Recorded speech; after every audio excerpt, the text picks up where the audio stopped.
Assalamu alaikum wa rahmatullahi ta'ala wa barakatuhu. Fatan alkhairi mai sauraro da fatan muna cikin ƙoshin lafiya. A yau ne za mu ci gaba da kawo wannan labari namu mai suna matan gidan sarauta na marubuciya Aisha Garba Makama. Fatan alkhairi mai sauraro a yi sauraro lafiya. Bismillahirrahmanirrahim da sunan Allah mai rahama mai jin kai. Matan gidan sarauta kashi na biyu. Bari in je in yi sauri in kai su saboda wallahi yau ina da aiki da yawa. Cewan Idi direba da ke gaya wa baba mai gadi. Baba mai gadi ya ce to shikenan malam Idi, Allah kiyaye ya dawo da ku lafiya. Idi direba ya ce amin summa amin. Kana ya beka mishi hannu suka yi sallama. Sannan ya juya ya yi wa su Hannatu magana ya ce Hannatu ku zo ku shiga mota mu tafi ko? Gaba ɗayan suka ce to kuma kana suka taho domin su je su shiga mota. Haka zalika ita ma Zulaiha ba a barta a baya ba. Tahowa ta zo jikin motar ta beka hannunta za ta buɗe motar ne. Hannatu ta yi mata wata uwar kyara ta ce ke Zulaiha sai ki bari sai na shiga ko? Kana ke ma sai ki shiga. Tsabar baki da mutunci ba kya bar babban gaban ki abu ke ma sai ki ke kokarin yi. Kin ja baya ko kuma sai na zo na bige ki. Zulaiha ta dan ja gefen motar kaɗan aiko sai ga Hannatu ta taho. Duk da ta ɗan ne sai ta da hannun motar amma Hannatu sai da ta yi ƙoƙarin da ta yi ta bige ta. Bayan ta gama shiga ne ita ma Zulaiha ta shiga cikin motar. Idi direba ne ya ce Hannatu wai me yasa yarinyar nan kuka takura mata da yawa? Ita ma fa 'yar uwarku ce. Amma Hannatu sai ta hantaro Idi direba ta ce babu ruwanka da shiga sabgar gidanmu. Bakinka da mu kawai ka ja mu ka kai mu inda muke so. Sannan idan za mu dawo ka dawo da mu. Don haka iya haka ne kaɗai aikinka kar ka ƙara shiga hurumin da ba naka ba. Jin ƙaramar yarinya tana mihi magana cikin hantara da bada umarni yasa ya ce inna lillahi wa inna ilaihi raji'un. Yarinyar nan Allah shirya ki, ke kuma Zulaiha Allah ƙara miki haƙuri. Tun wani lokacin motar ta yi duk babu wani wanda aka ji kanshi. Daman su Ibrahim gaba ɗayan su ba su ƙara yin magana ba.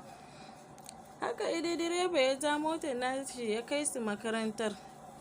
Ko da suka je kowa ya sauka daga cikin motar, Zulaiha ma ta fito. Suka kama hanya suka tafi kana Zulaiha ita ta tsaya ta ce wa Idi direba mun gode Allah ya saka da alkhairi yadda ka kawo mu lafiya Allah ya kai ka gida lafiya. Idi direba ya ce amin summa amin ni ma godiya nake. Zulaiha ta ce masa ka samu a cikin addu'a yau insha Allahu za mu fara zana filesiman. Idi direba ya ce to in Allah ya yarda Zulaiha zan saki addu'a kuma Allah ya amsa. Ta ce amin summa amin amma ke ma zan so ki rika karanta wannan addu'a. Shine ya ce mata ki rika karanta wa yasadaka Allahumma nasarar aziza kana ki yawaita salatin annabi Muhammad sallallahu alaihi wasallam. In Allah ya yarda zaki ci jarabawa nan da yardar shi. Ta ce to shikenan nagode sosai Allah saka da alkhairi. Idi direba ya sake karyowa da baya ya taho gidan su kuma gaba ɗayan suka tafi kilas ɗinsu. Yana cikin tafiya ne ya kusan zuwa gida sai ya ji wayan shi ta ɗaurin gida. Ko da ya duba kwai sai ya ga Hajiya ne take yin kira. Ya ɗaga wayan ya kara a kunnen shi ya ce salamu alaikum ranki ya daɗe. Da amsa mishi da amina alaikumin salam. Ta ce ka dawo ne? Idi direba ya ce lala gani nan dai ina gab da zuwa gida na kusa saura kaɗan. Hajiya ta ce to da ka zo ina neman ka ji ku? Ya ce to shikenan. Bangaren Hajiya Sabba'u tana can tana karatun Kur'ani tana yi wa iyarta ta addu'a da fatan Allah ya sa su ci jarabawa Allah ya ba su sa'a. Ita kuwa Hajiya Ummi tana bangaren uwar gidan. Sai Hajiya Samira ita kuma da yanzu ta nufi falon uwar gida din. Ko da ta karasa ta yi sallama suka amsa mata bayan sun gaisa uwar gida take mata wani irin kallon tufuma sakamakon ta ga kamar ranta a ɓace. Ba ta yi ƙasa a gwiwa ba ta tambayi sobar ta ce wai ke lafiya ne? Hajiya Samira ta ce lafiya kalau amma ba komai ba. Ummi ta ce da walaki goro a miya. to me yake faruwa ne? Hajiya Samira ta juyo suka yi fesin ɗin juna ta ce, wai kuna nufin ba ku san me ke faruwa a cikin gidan nan ba ne? Uwar gida ta ce, gaskiya ba mu san wani abu da yake faruwa ba, menene? Ta ce, to gaskiya zan iya cewa ni ɗin 'yar baiwa ce ko? A nan fatake suka kwashe da dariya suka ce, mun ji ke 'yar baiwa ce, gaya mana me ya faru? Hajiya Samira ta ce, to wallahi babu, ta ma Hajiya Zabba'u tana ɗauke da juna biyu. Ba ku ga yanayinta ya canza ba ne? Ita ko uwar gida ta ce, zancen da muke yi yanzu kenan da Ummi, to amma ku wata mafita kuka kawo mana? Tabbas Hajiya Zabba'u tana ɗauke da juna biyu, kuma wannan junan nata aƙalla zai kai wajen wata 3. Amma kun sani dama kuma kuka yi shiru kuka ƙyale mu, kuma kun san za mu shiga cikin ruwa?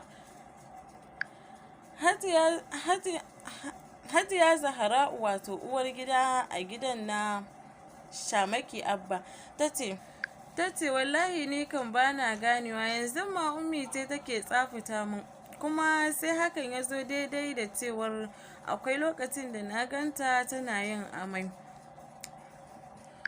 Ummi ta ce, to a gaskiya akwai matsala, kun san cewar a haka ma mai martaba Abba yana son matar shi, yana mata so irin a cikinmu, yana mata so wanda a cikinmu babu wacce yake yi wa irin wannan so ɗin.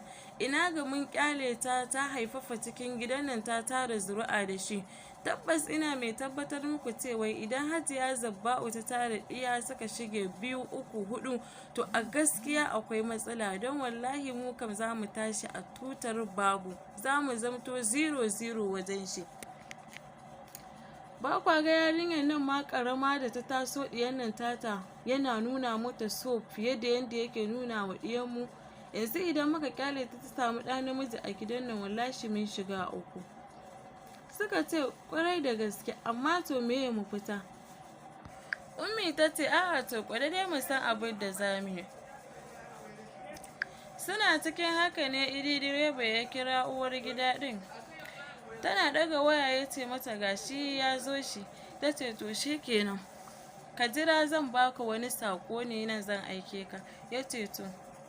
Hajiya Zahra'u wato uwar gidan nasu ita ne ta ce, to yanzu abin da za mu yi, a wancan lokacin ma Lanti ce ta kai mu wajen wannan malami, don haka mu kira ta yanzu mu yi mata bayani ko da yadda za a yi. Suka yanke shawarar kiran Lantun wacce take 'yar aikin gidan nasu. Ana kiranta ta Hajiya Ummi ce ta kira ta a wayanta, tana zuwa suka kora mata komai da ke faruwa. Amma ita Lantun sai ta tafi tunani, a ranta take cewa idan aka zubar mata da wannan cikin, wannan shine na 7 kenan. Gaskiya ni ɗaukan alhakin nan ya ishe ni. Tana cikin tunani ne Hajiya Samira ta ce, to yanzu ke ya kika gani? Sai ta ce, gaskiya wannan malamin yanzu baya nan. Hajiya Zahra'u ta ce mata, to ina ya tafi? Ta ce, ko an je ba za a same shi ba, sai dai gaskiya ku nemi wani. To ke za ki nemo mana tunda wancan ma ke kika nemo mana? Ta ce, gaskiya babu wanda na sani face shi kuwa gaskiya yanzu baya nan. Suka ce, to shi kenan, amma gaba ɗayan sun shiga cikin damuwa kuma sun rasa ina za su kama su riƙe. Hajiya Ummi ta ce, to koya kuka gani, meye mu fita a yanzu?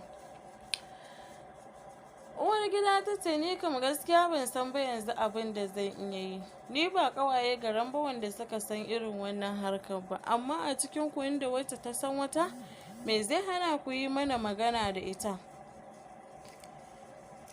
Hajiya Samira ce ta ce, akwai wata mata a unguwarmu wacce na sani. Gaskiya ita wannan ko tsoro ma ba ta da shi. Idan har muka yi mata magana kwato in Allah ya yarda za mu samu fita.